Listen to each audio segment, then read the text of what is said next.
የዮሐንስ ወንጌል ምዕራፍ 10 ቁጥር 1 እስከ 22 አማን አማን እብለክሙ ትይቦአ እንታንከ ውስተ አጸደ አባግዕ ወዐርገ እንተ ቃልከ ጽሰራቂ ወፈያት ወገሕያው ውእቱ።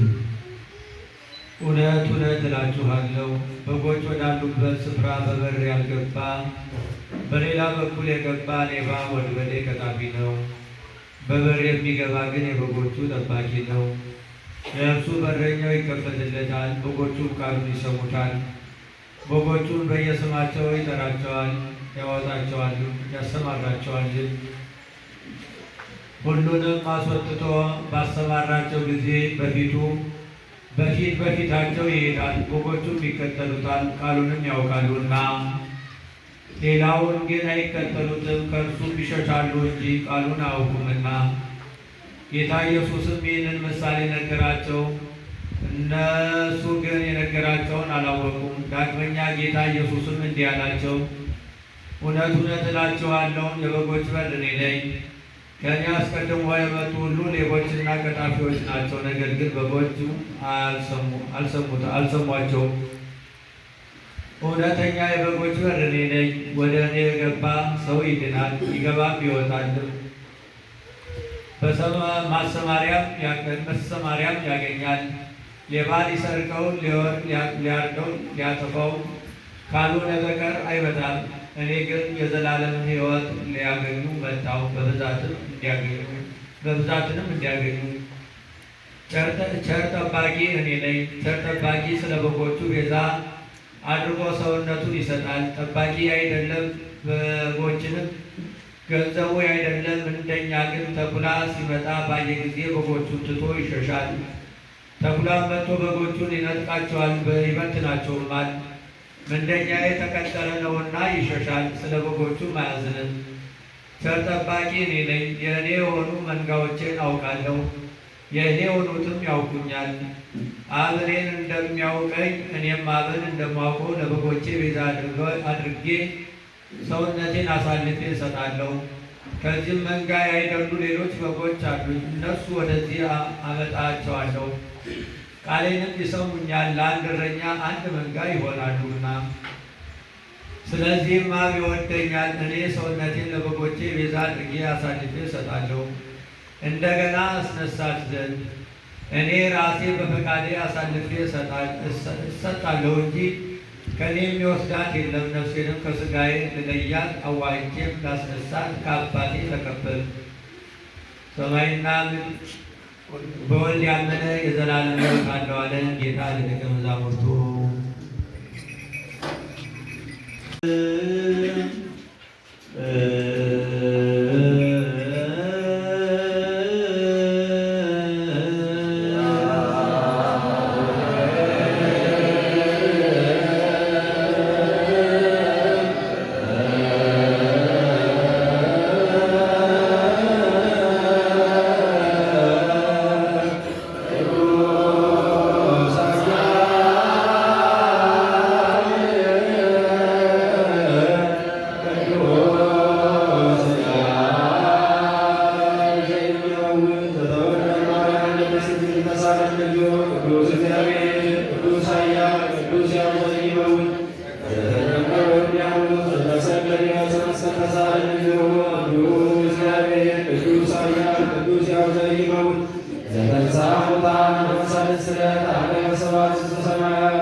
እያቀረብሽልን ጥውቃት ስንበላ ዘመናት ቆጠርን በረድኤትሽ ጥላ የሰንበት ቤት መጠለያችን ነሽ መማሪያችን መጠለያችን ነሽ እኛና አምላክን ያገናኘሽ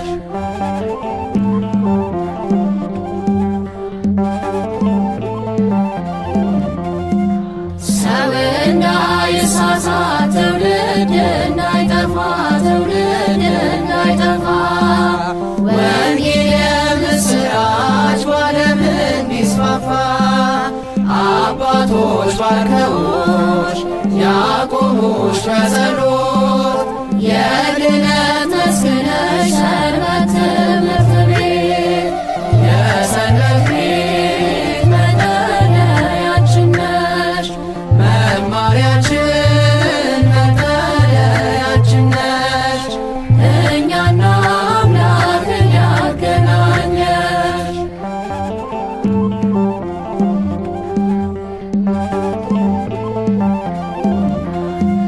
ያቦ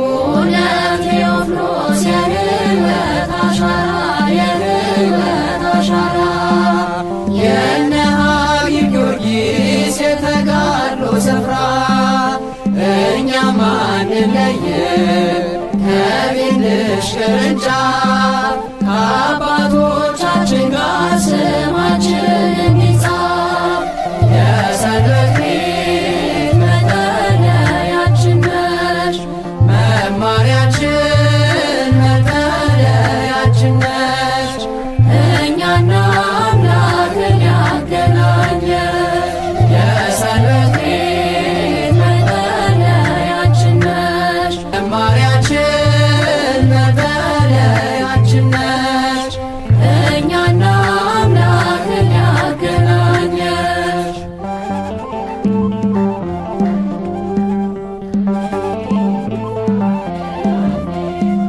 በኃጢአት ስንኖር ባለም ተበታትነን በዓለማ እኩያ በጨለማ ሰጥመን ኑ ልጆቼ ብለሽ መክረሽ ሰብስበሽ በፍቅር ታቅፈሽ መጠለያውሽ የሰንበት ቤት መጠለያችን ነሽ መማሪያችን መጠለያችን ነሽ እኛና አምላክን ያገናኘሽ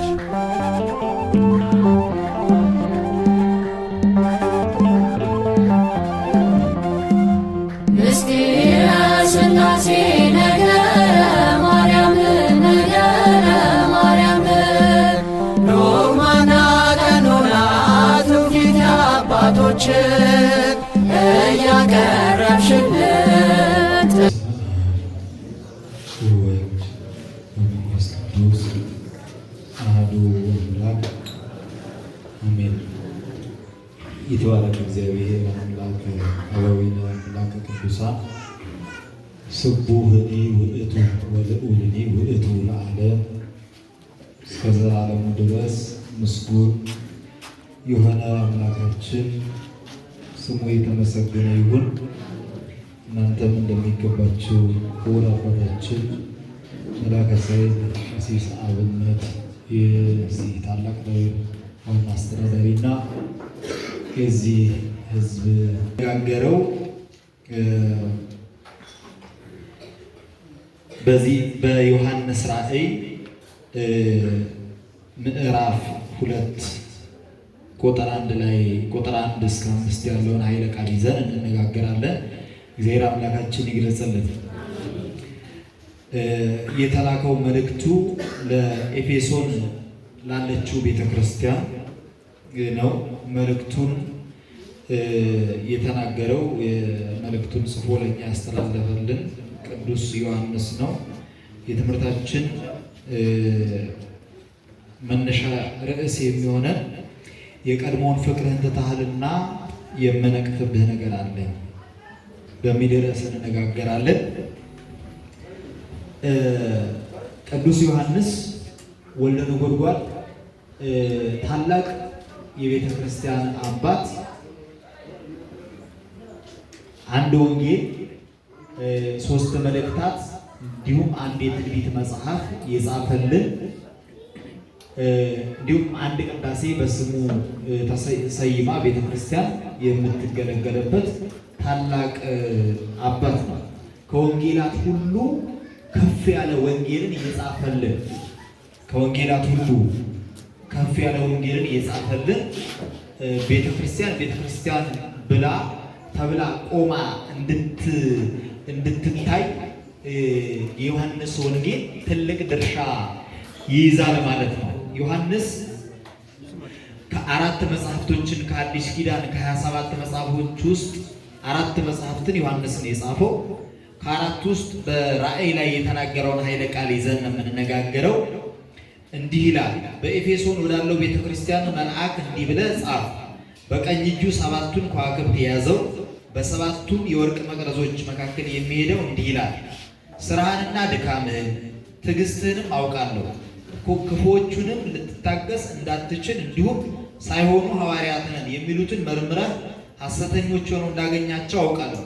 ታግሰህማል። ስለ ስሜን ብለህ ጸንተህ አልደከምክም። ዳሩ ግን የምነቅፍብህ ነገር አለ፣ የቀድሞውን ፍቅርህን ትተሃልና እንግዲህ ከወዴት እንደወደቅህ አስብ፣ ንስሐ ግባ፣ የቀድሞውን ስራህን አድርግ፣ አለዚያ እመጣብሃለሁ። ንስሐ ባትገባ መቅረዝን ከስፍራው ወስዳለሁ። ነገር ግን ይህ አለ እኔ ደግሞ የምጠላውን የኒቆላውያን ስራ ጠልተሃልና መንፈስ ለአብያተ ክርስቲያናት የሚለውን ጆሮ ያለው ይስማ። ድል ለነሳው በእግዚአብሔር ገነት ካለው ከሕይወት ዛፍ እንዲበላ ይሰጠዋለሁ ይላል። ስለ ቃሉ እግዚአብሔር አምላካችን ስሙ የተመሰገነ ይሁን። ይህንን ቃል የተናገረው መንፈስ ቅዱስ ለቅዱስ ዮሐንስ የገለጸለት ነው። ቅዱስ ዮሐንስ እንዲህ ይላል በዚህ በራእዩ ምዕራፍ 1 ቁጥር 10 ላይ በጌታ ቀን በመንፈስ ነበርኩ ይላል። በምን ቀን አለ? በጌታ ቀን በመንፈስ ነበርኩ አለ። በጌታ ቀን ብሎ የተናገረው የጌታ ቀን እየተባለችው ዛቲ ዕለት ዕለተ መድኃኒት ይሏታል። ይቺ የመዳን ዕለት ሰንበተ ክርስቲያን ነች። በመንፈስ ነበርኩኝ ማለት ከስጋ ስራ ተለይቼ በተመስጦ ነበርኩኝ። በምን ቀን? በሰንበት ቀን። በምን ቀን አለ? በሰንበት ቀን በምን ነበርኩኝ? በመንፈስ ነበርኩኝ አለ። በመንፈስ ነበርኩኝ። ቅዱስ ዮሐንስ ቆጵሮስ የምትባል ደሴት ውስጥ ለብቻው አስራውት በዛ ሲቀመጥ የጌታ መንፈስ እየመጣ እየነጠቀ ወደ ሰማያት ይወስደው ነበር። ኃላፊው ልብ በሉ፣ አጭር ደቂቃ ነው የማስተምረው። ቅዱስ ዮሐንስ ከነበረበት ጊዜ በፊት የነበረው በኦሪት በስነ ፍጥረት መጽሐፍ ያልተጻፈውን የቅዱስ ሚካኤልና የዲያብሎስን ውጊያ በራእዩ ላይ አስቀምጦልናል። የት ሆኖ? እዛች ጠባቧ ቤት ውስጥ ሆኖ። ምን ቀን? እሁድ ቀን። በምን ሆኖ? በመንፈስ ሆኖ። እሁድ ቀን በመንፈስ ሆኖ። ልብ በሉ። በሰንበት ቀን በመንፈስ ሆኖ ኃላፊውን ከሰው የተሰወረው ኃላፊውን ለሰው ያልተገለጸውን ከሰው የተሰወረው በዛን ጊዜ የነበረውን በሱ ጊዜ የነበረውን ለሰው ያልተገለጸውንና መጻኢውን በተለይ ከምዕራፍ 14 በኋላ ደግሞ ያሉት እስከ ምዕራፍ 21 ድረስ ያሉት ከምጽአት በኋላ ስለሚኖረው በተለይ ደግሞ የምጽአት ምሳሌዎችን ከምዕራፍ 13 ጀምረን ነው ስለ ሐሳዊ መሲህ በጉ በጽዮን ተራራ እንዴት እንደሚቆም ስለ ባቢሎን መልአክ ከሰማያት ሲወርድ በጣም ብዙ ሀተታዎችን ጽፎ ያስቀምጣል ነው። 3 ነገሮችን በራእዩ ላይ ያስቀምጧል። ያለፈውን ከሰው የተሰወረውን ለሰው ያልተገለጸውን፣ በዛን ጊዜ የነበረው በሱ ወቅት የነበሩት ሰዎች የማያውቁትንና በኋላ ከሱ በኋላ የሚሆነውን ከሰው የተሰወረውን ለሰው ያልተገለጸውን ለሰው ያልተገለጸውን ነገር ጽፎ አስቀምጦልናል። ከዛ መካከል ለኤፌሶን ቤተክርስቲያን የተጻፈው ለኤፌሶን ቤተክርስቲያን አለቃ የተጻፈው መልእክት ነው። በቀኝ እጁ 7ቱን ከዋክብት የያዘ በ7ቱም የወርቅ መቅረዞች መካከል የሚሄድ እንዲህ ይላል።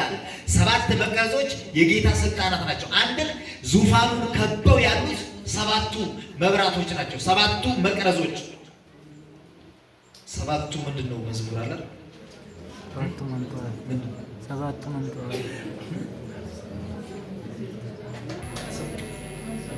7ቱ መንጦላይት ነው የሚለው አይደል? መንጦላይት ማለት መጋረጃ ነው። ወዴት ተጋረዱ ይላል። እነኛ 7ቱ መጋረጃዎች ይሉለት ነው። አንድ ፍጹም ክብር ያለው ማለት ነው። 7 ሲል ፍጹም ማለት ነው። ፍጹም ብርሃን ያለው ፍጹም የሆነለት እንዲህ ይላል፣ ስራህንና ድካምህን አውቃለሁ። ምንና ምንህን? ስራህንና ድካምህን አውቃለሁ። ይሄንን ለዮሐንስ ሲነግረው ዮሐንስ በምን ቀን ነበረ? በምን ነበረ? በመንፈስ። በምን ቀን? በሰንበት ቀን። እኛ ምንድነው? ሰንበት ተማሪዎች፣ የሰንበት ተማሪዎች አይደል? ስራህንና ድካምን፣ ትላንት የደከምነውን ድካም፣ ትላንት የለፋነውን ውጣ ውረድ፣ ያሳለፍነውን አዳራሽ ሲዘጋብን አትሰበሰብም ስንባል ብዙ መከራ ስናሳልፍ ስራችንን ማን ያውቅ ነበረ? ማን ያውቃል? ድካማችንን ማን ያውቃል? ክርስቲያኖች፣ እግዚአብሔር ያውቃል። አውቃለሁ፣ ስራህን ድካምህን አውቃለሁ። ትላንት እንዲህ ያቋቋምነው ሰንበት ትምህርት ቤት እንዲህ አደረግነው አይደለም፣ እሱን አውቃለሁ። እኔ ድካምህን አውቃለሁ። ለዛ ነው የቀሰቀስኩህ።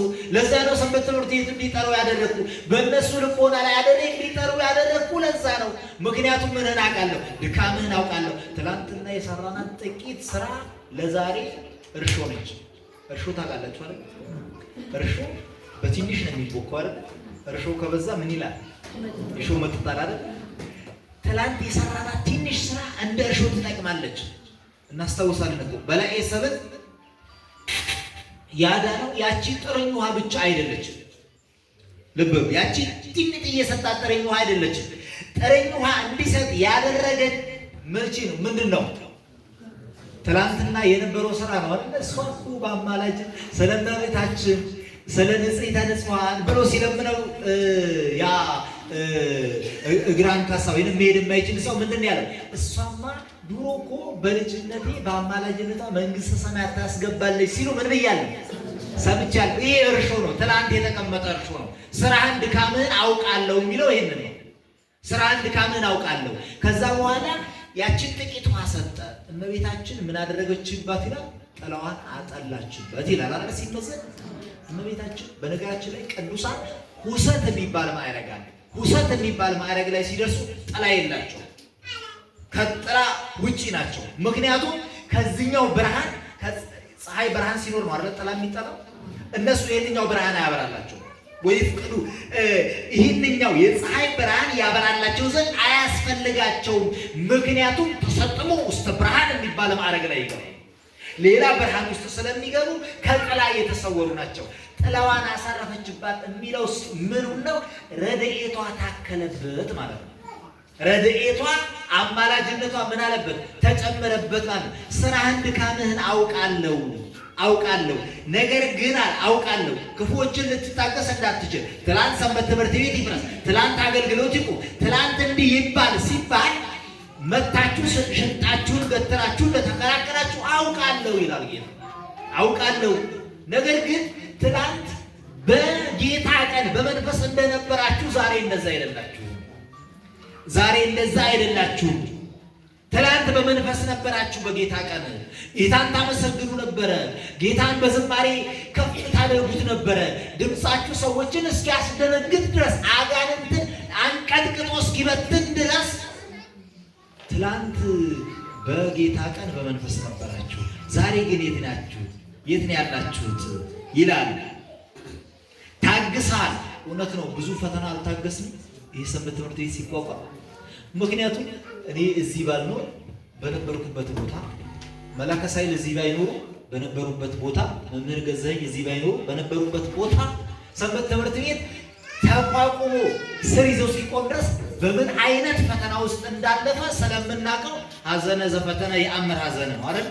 ሐዘንን የደረሰበት ሰው ሐዘንን ያውቃል። ሐዘን ያልደረሰበት ሰው ግን ሰው ሲሞት እኮ እንደዚህ ነው ወይ ደግሞ ምንድነው ለቅሶ ላይ እንደው መረር ብሎ ሲያለቅስ እስቲ ዝም በልቻል አድርገው ያልተነካ ግልግል ያውቃል አይደል? ሰውየው እኮ በሌላ ቀን እኮ ሰው ዘመድ ሳይሞትበት በደህና ጊዜ እኮ ምንድን እንዴት ነው የሚለቀሰው ይላል። እንደው ሰው እንዴት ነው ይላል። ግን ሲደርስበት ምን ይላል? ሲደርስበት ያውቃል። እመቤታችን ቅድስት ድንግል ማርያም ከነገ ጀምረን በምናከብረው በዘመነ ጽጌዋ በስደቷ ወቅት ምንድን ነው ያለችው? ችግርን የደረሰበት ሰው ነው ችግርን የሚያውቀው። ስለዚህ በየአካባቢያችን ሰንበት ትምህርት ቤት ላይ የሚወርደው መዓት የሚወርደውን ፈተና ስለምናይ ስራችሁን ድካማችሁን ስለ ስሜ ብላችሁ የተቀበላችሁትን መከራ ጸንታችሁ እንደቆማችሁ አውቃለሁ ይላል እግዚአብሔር። እውነት ነው። ብዙ መከራ ውስጥ ነው ያለነው። አይለፍከን ማእከለ እሳት ወማይ እንዳለ በእሳትና በውሃ መካከል ነው አልፎ ይሄ ሰንበት ትምህርት ቤት ዛሬ ቆሞ በአደባባይ መድረክ ላይ ወጥቶ ቆሞ የሚዘምረው አይደል? አታስታውሱም? ትናንትና እናቶች እህቶች አታስታውሱም?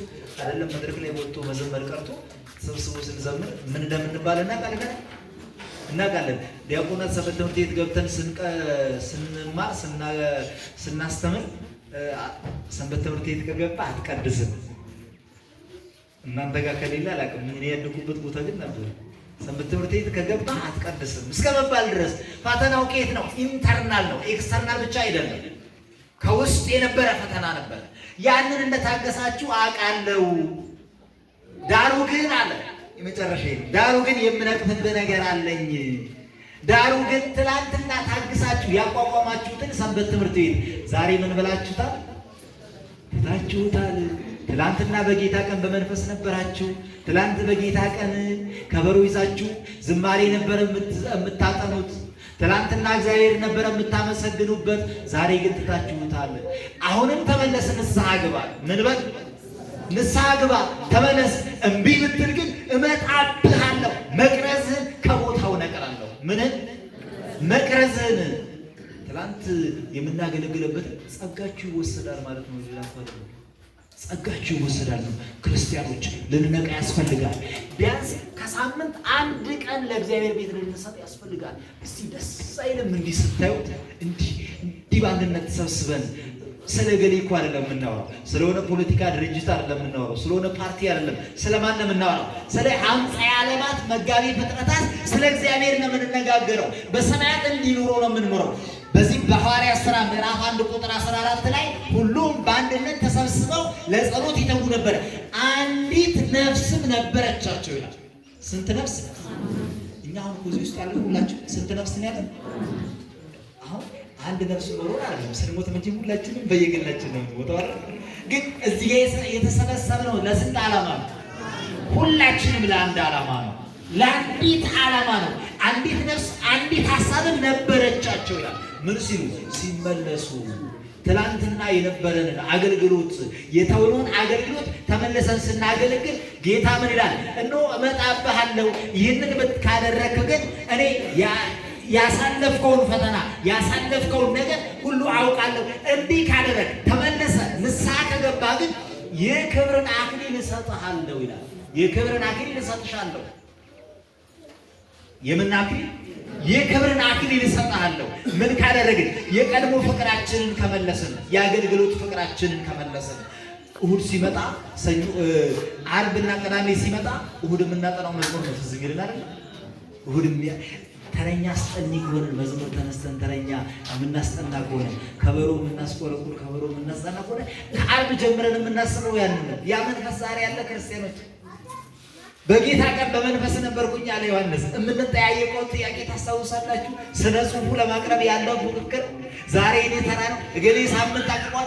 ያን ነው ትላንት የነበረውን ፍቅር ትተሃል። ትላንት በሰንበት ቀን፣ ትላንት በጌታ ቀን በመንፈስ ነበር። ስለ መንፈስ ነው የምታስበው፣ ስለ ሰማያት ነው የምታስበው። ዛሬ ግን ትተሃል። ዛሬ ግን ትተሻል። ዛሬ በሰንበት ቀን የት ነው የምንለው? የት ነው የምትለው? ወይ የስጋ ስራችን ነው የምናስበው፣ ወይ የስጋ ኑሯችንን የስጋ ሩጫ ነው የምንሮጠው። ነገር ግን ትላንት ከነገ ወዲያ ልበሉ ከነገ በኋላ ነገና ከነገ በኋላ ሳንወድ በግዳችን ተጠቅለን የተመንመጣ ስጋችን እዚህ ነው የመጣው አይደል? እንደዛ ሳንመጣ ዛሬው በውዴታ ጌታ የክብርን አክሊል እሰጥሃለሁ ና ብሎ ያለውን ጥሪ ተቀብለን ዛሬ ሰንበት ትምህርት ቤታችን መጥተን ልናገለግል ያስፈልገናል። በተለይ ደግሞ በጣም አደራ ምለው እናቶች፣ እህቶች አንዲት እናት ቤተክርስቲያን መጣ ቤተክርስቲያን አስቀድሳ ልጇን በስርዓተ ቤተክርስቲያን በደንብ ኮትክታ ስታገለግል ካህናት፣ ዲያቆናት የሚያገለግሉትን አገልግሎት እያገለገለች ነው። ልብ በሉ፣ ካህናት፣ ዲያቆናት የሚያገለግሉትን አገልግሎት እያገለገለች ነው። ለምን? የነገው ዲያቆን የእሷ ልጅ ነው። የነገው የዲያቆኑ ሚስት ቄሱን ቄስ የምታሰኘው የቄሱ ሚስት የእሷ ልጅ ናት አይደለ እንዴ? ነገር ግን ዝም ብለን በዓለም ውስጥ የምንኖር ከሆነ በዓለም ውስጥ በንዝላል ልጆቻችንን የማናሳድጋቸው ከሆነ አባታችን ወይን እንኳን አስጠልተን የማናሳድጋቸው ከሆነ የነገይቱ ቤተክርስቲያን የጥያቄ ምልክት ውስጥ ነው የምትወድቀው። የነገይቱ ቤተክርስቲያን፣ የነገይቱ ካህን፣ የነገይቱ ዲያቆን ከኛ ውስጥ ነው የሚፈራው። እንደዚህ ያለ ደስ የሚላል አንተን ማገልገል ስራችሁ ነው። እንዴት ደስ እንደሚያሰኝ አስባችሁታል? ካህናተ ሰማይ ቅውማን በአውዱ ይላል። ሰዓት ጨረስኩኝ መሰለኝ። አክሊላቲሆሙ ያወረዱ ቅድመ መንበሩ ዘይሰግዱ። በሰማያት ካህናት ዙሪያውን መንበሩ ቆመው አክሊላቸውን ቆባቸውን ከራሳቸው ላይ አውርደው እየሰገዱ እሱን የሚያመሰግኑት እሱን አምላክ ነው የምናመሰግነው እኮ እኛ። አረፍተ ጽርሑ ዘነድ ወጸፍጸፈ ቤቱ በነድ። የቤቱ ግድግዳ ምን የሆነ አረፍተ ጽርሑ ዘነድ፣ የቤቱ ግድግዳ እሳት፣ ወጸፍጸፈ ቤቱ በረድ። የቤቱ ከፈፉ ደግሞ በረዶ የሆነ የመቅደሱ የክብሩ ዙፋን የሚገለጥበት በሰማያት በኢየሩሳሌም የሚገለጥበት ግድግዳው እሳት ነው፣ ጣራው ደግሞ በረዶ ነው። ግድግዳው የግድግዳው እሳትነት የበረዶ ጠጣርነትን ሳያቀልጠው የሚኖር አምላክ ነው የምናመሰግነው። ከኛ ጋር በቅዱስ ስጋውና ደግሞ እንዲህ ነው ተዋህዶን ከኛ ጋር የሚኖረው የእሳትነት የተዋህደው እሳትነት ያለው ስጋው ሳያቃጥለን በዚህ ልክ ነው የምንኖረው። የምናመሰግነው አምላክ ይሄን ነው። ክርስቲያኖች ሁለት መልእክት ብቻ ተናግሬ ትምህርት ልጨርስ። የመጀመሪያው ቤተክርስቲያን አትጥሩ፣ አገልግሉ። ሰንበት ትምህርት ቤትን እናጠናከር፣ እናገልግል። ሌላው በምን ያህል ደረጃ እንደሚደራጅ አታውቁም። በምን ያህል ሂደት እኔ አንድ ነገር እንኳን ብናገር የሆነ ማቀው ቦታ አለ። አነስ ያለች ከተማ ነች፣ የወረዳ ከተማ ነች። 1900 የእስላም ደረሳ ተማሪዎች አሉ። አይኑሩ ያልኩኝ አይደለም። 1900 ተማሪን የሚመግበው ለእያንዳንዱ ቤት ሁለት ተማሪ ተሰጥቶታል። ቁርሱን፣ ምሳው፣ ራቱን ግዴታ መገቡ ለሸስፋ። እነኛ ተማሪዎች ቁጭ ብለው መማር ብቻ ነው። እኛ ግን እኛን አስቡን እስቲ፣ በዛ ልክ አስቡ። ያው እንግዲህ ምን እንደሚል ለምታውቁት ማለት ነው። እኛ ሰማያዊውን አምላክ ይዘን ቅዱሳኑን ይዘን እስከ መቼ ነው? እናንተ የገላትያን ሰዎች ሆይ ኢየሱስ ክርስቶስ በፊታችሁ እንደተሰቀለ ሆኖ ተስሎላችሁ የለን አዚም እንዳታስተውሉ አዚም ያደረገባችሁ ማን ነው አዚም ያደረገብን? በዚህ በመኃልየ ዘሰሎሞን ምዕራፍ 5 ቁጥር 2 ላይ አነንውም ወልቤ ንቅት፣ እኔ ተኝቻለሁ ልቤ ግን ነቅቷል። እስቲ እኔ ተኝቻለሁ በሉ፣ ልቤ ግን ነቅቷል። ልባችን እኮ ጽድቅን ማድረግ ይፈልጋል አይደል እንዴ? ልባችን መጥቶ መዘመር ይፈልጋል። ልባችን መጥቶ ማገልገል ይፈልጋል። ልባችን መጥቶ ንስሐ መግባት ይፈልጋል፣ መቁረብ ይፈልጋል። እኛ ግን ራሳችንን ጎዝጉዘን በራሳችን ላይ ተኝተናል። ሌባው እኮ መስረቅ አይፈልግም ታውቃላችሁ አይደል? የሌባው እኮ ልቡ ከሌብነት ውጣ ይለዋል። የዘማዊው ልቡ ከዝሙት ውጣ ይለዋል። የሐሳቢው ልቡ ከሐሰተኝነት ውጣ ይለዋል። የሰራቂው የሁላችንም መጥፎ ስራ የሚሰራ ሰው ልቡ ሁል ጊዜ ከዚህ ነገር ውጣ ንቃ ይለዋል። እሱ ግን ምን ያደርጋል? ሸጉሎ ተኝቷል። እግዚአብሔር ከእንቅልፋችን ያንቃ። አንደኛው ይሄ። ሁለተኛው መልእክት ክርስቲያን ልፍስፍስ አይደለም። ልፍስፍስ አትሁኑ፣ ስሩ።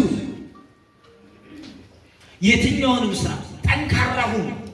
ክርስቲያን ጠንካራ ሲሆን ነው። ሰንበት ተማሪ ሰንበት ትምህርት ቤት ብቻ አይደለም መጥቶ ማገልገል ያለበት። ጠንካራ ተማሪ መሆን አለበት። ጠንካራ ሰራተኛ መሆን አለበት። በሀብት ጠንካራ መሆን አለብን። እንዲሁ ዝም ብለን ንዝላልነት ብቻ መሆን የለብን። ዛሬ በኢኮኖሚ ጠንካራ ስንሆን ነው እቺን ቤተክርስቲያን እነኚህን ካህናቶች አቁመን ቤተክርስቲያን አገልግሎቷ እንዲቀጥል የምናደርጋት ቁጭ ብለን በማውራት አይደለም፣ በመስራት ነው።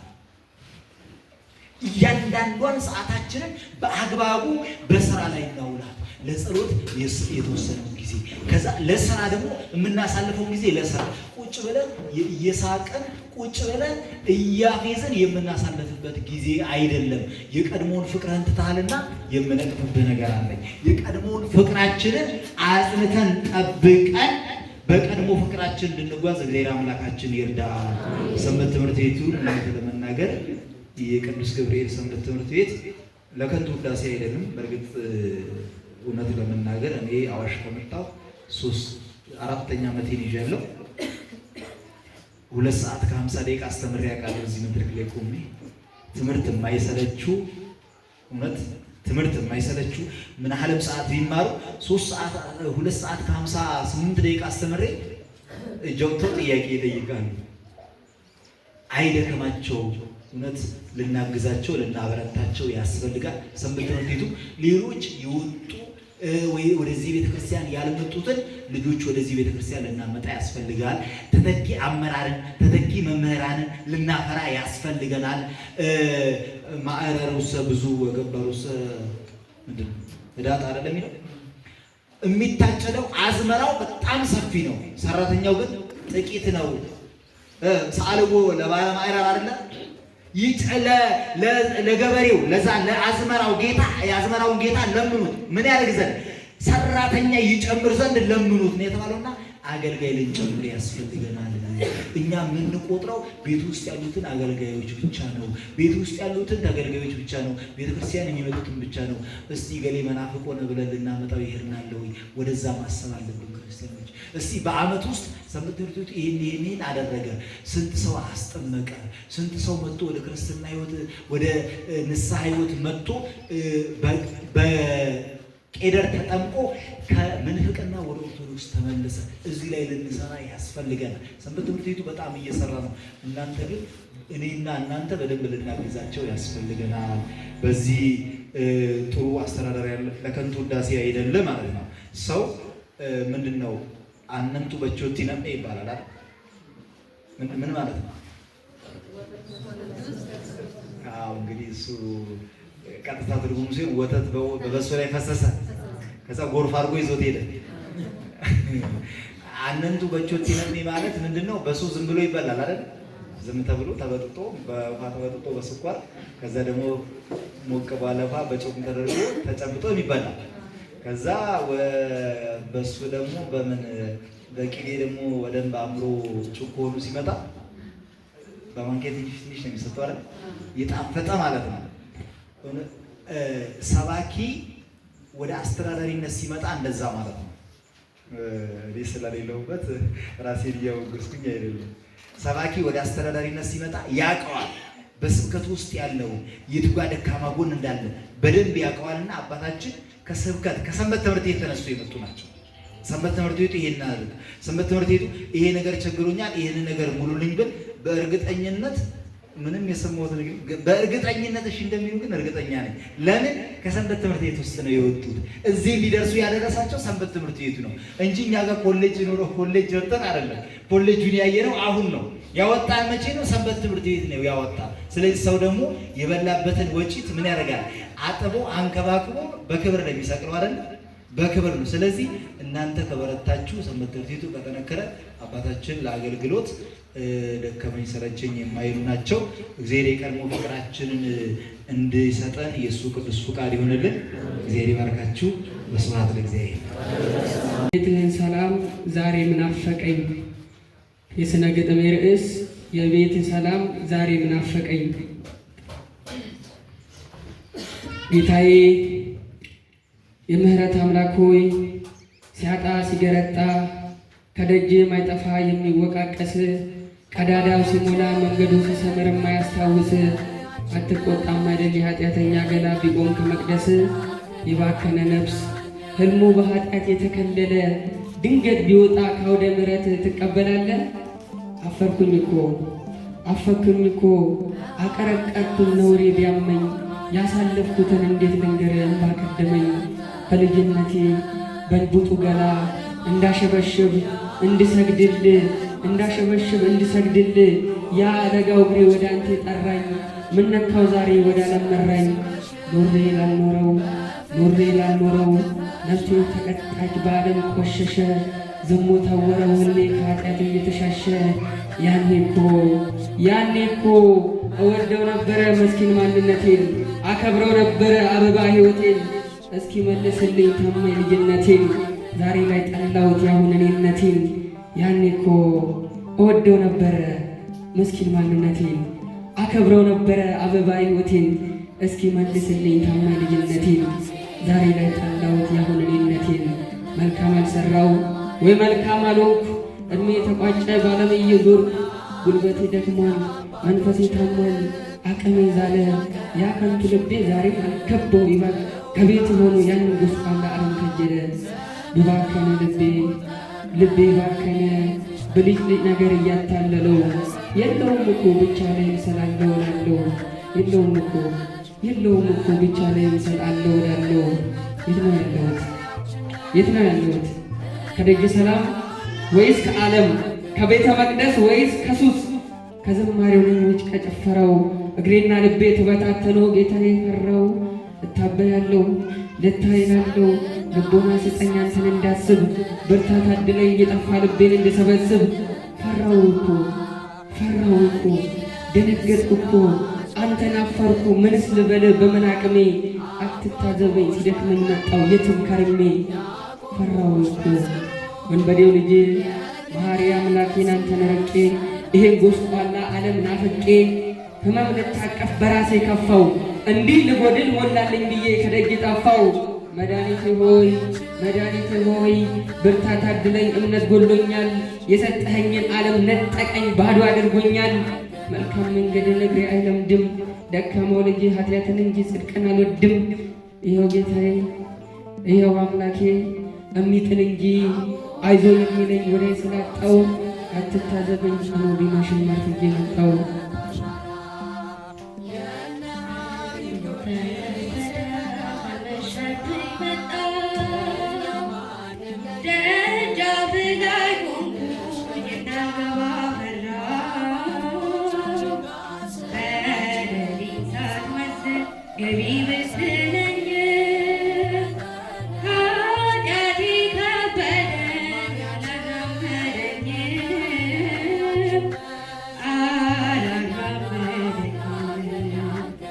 የሰው ዕድሜ ውስጡ አጭርና ጥቂት ነው።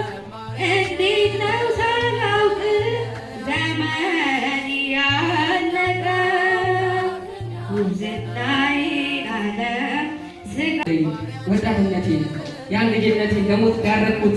ተስፋ እያሳጣ ኃጢአት ገደለኝ። ማኅተብ አስሬ እምነት ጎደለኝ። ለታይታ ነበር የምሰግድልህ ለይምሰል ነበር ጌታ ማከብር። አትጨክንብኝ ውስጤ ልንገር ነውር ነው ልቤ ሰው አሳስቷል። አልባሹን ትቶ ባሪያም ተራቅቷል።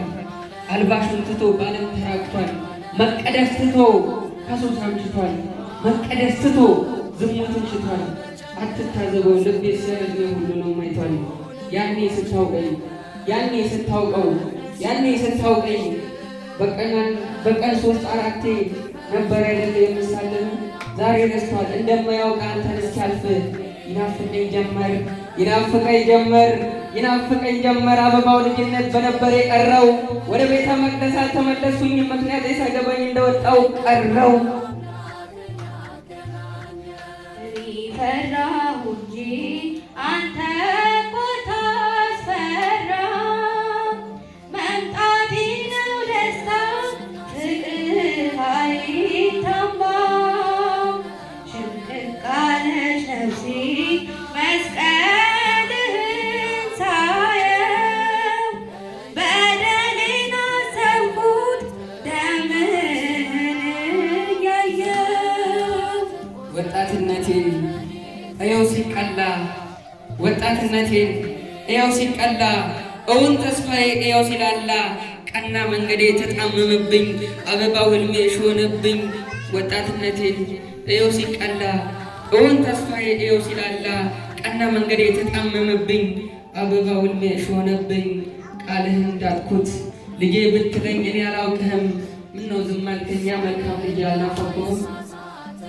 ቃልህ እንዳትኩት ልጄ ብትለኝ እኔ አላውቅህም። ምነው ዝም አልከኝ መልካም ልጅ አልናፈቅሁም። መች መስሎኝ ያውቃል እንዲህ ምጎድል መች መስሎኝ ያውቃል እንዲህ ምበድል። መች መስሎኝ ያውቃል መች መስሎኝ ያውቃል አልተሰማኝም። አላዋቂ እግሬ ካንተ ሲያርቀኝ ከፋኝ ጌታዬ የቤት ሰላም ዛሬም ናፈቀኝ። መልሰኝ በቃ መልሰኝ በቃ መልሰኝ በቃ ቤት ልጎልምስ። ፈልገኝ በቃ ላንተ ላጎንብስ። አበርታኝ በቃ ቆሜ ላስቀድስ። ናበለኝ በቃ ነጠላ ልልበስ። አልጓጓለትም ያለፈ ሕይወቴን አይቼዋለሁ ሁሉን መከራ። አቤት ሆኜ ያገኘሁትን ሰላሜን ነጥቆ ሰጠኝ መከራ። ናበለኝ በቃ ፈልገኝ በቃ ቤት ልጎልምስ። አበርታኝ በቃ ቆሜ ላስቀድስ። ናበለኝ በቃ ነጠላ ልልበስ። አልጓጓለትም አልናፍቀውም ያለፈ ሕይወቴን አይቼዋለሁ ሁሉን በተራ። ከቤት ሆኜ ያገኘሁትን ሰላሜን ነጥቆ ሰጠኝ መከራ። ደስተኛው ልጅ ትሁቱ ልጅ ታዛዡ ልጅ ሳቀርቆኛል። ዓለም የሰጠኝ እንባ ነው ትርፌ። ዛሬም ናፈቅኩ በበደል ቤቴ ነውር ታቀፌ። በደሌንማ ጥፋቴንማ ነውሬንማ ኃጢአቴንማ አንተ ታውቃለህ አንተ ታውቃለህ። ቃል ባላወጣም የውስጤን ስማኝ። ደከምኩ አባቴ እንደምሌ አፍረት ሰማኝ። በደሌንማ አንተ ታውቃለህ ኃጢአቴንማ አንተ ታውቃለህ። ስራዬንማ አንተ ታውቃለህ። ደከምኩ አባቴ እንደምን ልይ አፍራት ተሰማኝ። አየህ አይደለም አየህ አይደለ ሳጎነባብስ አየህ አይደለም ቃኝኸኝ አይደል እምባዬን ሳፈስ አየህ አይደለም ምስኪን መስዬ ተመለከትከኝ በባዶ በደል የሞላው ነውር ጓዳዬን አየህ አይደል ተመለከትከው አይደል ነውር የሞላው ነውር ጓዳዬን ስራዬ እኮ ነው አንገት ያስደፋኝ ስራዬ እኮ ነው አንገት ያስደፋኝ ሰው አይደለሁም ሰውነት ጠፋኝ ስራዬ እኮ ነው አንገት ያስደፋኝ ሰው አይደለሁም ሰውነት ጠፋኝ በንስሐ በሰዋት ገስራይ ምህረት ጸጋህን ከኔ አኑረው የቀበልኩትን ያንን ልጅነት ዛሬም ልኑረው ምህረት ጸጋህን ደስታ ፍቅርህን ቸርነትህን ከኔ አኑረው የቀበልኩትን ያንን ልጅነት ዛሬም ልኑረው ይኸውልህ አምላኬ ይኸውልህ ጌታዬ ይኸውልህ አባቴ ይኸውልህ ጌታዬ የሚጥል እንጂ የሚያበረታኝ አይዞ የሚለኝ ወደ ስላጣው ያሳለፍኩትን አስመርመርብኝ ቀኑ ቢመሽም አርፍጄ መጣሁ። አየህ አምላኬ እኔ አምላኬ እስኪ ጎበኘኝ የሚጥል እንጂ የሚያበረታኝ ወገን ስላጣው ያሳለፍኩትን አስመርምርብኝ ቀኑ ቢመሽም አርፍጄ መጣሁ። ወሰላም ለከልኩኝ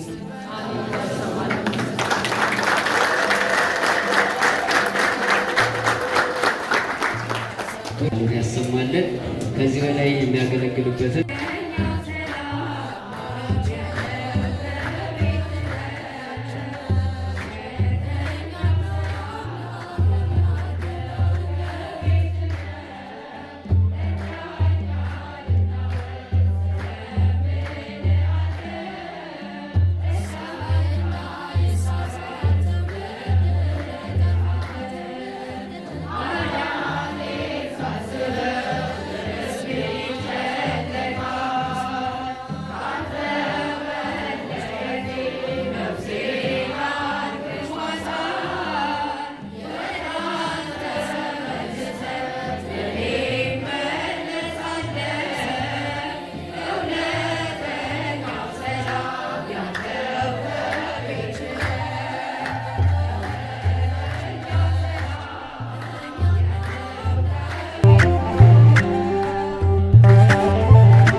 እያቀረብሽለት እውቃት ስበላ ዘመናት ቁጥር በረድኤትሽ ጥላ የሰንበት ቤት መጠለያችን ነሽ መማሪያችን መጠለያችን ነሽ እኛና አምላክን ያገናኘሽ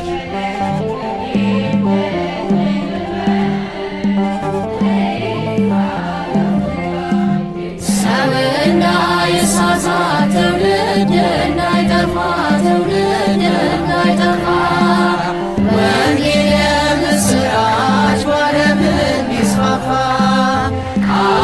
አባቶች ባርከውሽ ያቆሙሽ በጸሎት የድነት መስፍን ነሽ ሰንበት ትምህርት ቤት የሰንበት ቤት መጠለያችን ነሽ መማሪያችን መጠለያችን ነሽ እኛና አምላክን ያገናኘን